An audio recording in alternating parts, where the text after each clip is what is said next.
But the reason that I've stopped is we found a very interesting imprint in the sand.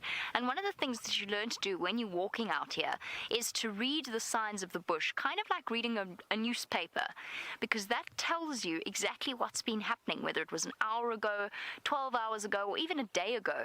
Animals leave behind footprints, they leave behind certain signs, and you can learn to read them like you can learn to read English, for example, or you can learn to read a language.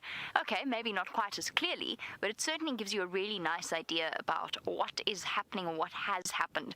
And this is a particularly cool track. I do wish the sun would come out now, because I'm not sure how clearly you're going to see it. It was beautifully clear in the sun earlier. But the most fascinating part about this track, and I'm going to bend down to show you, is the swish here.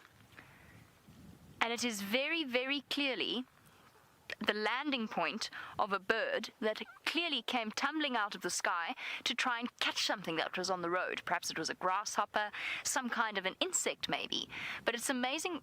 I find it fascinating that you can see the spread of the wings over here, the sweep of the feathers on either side.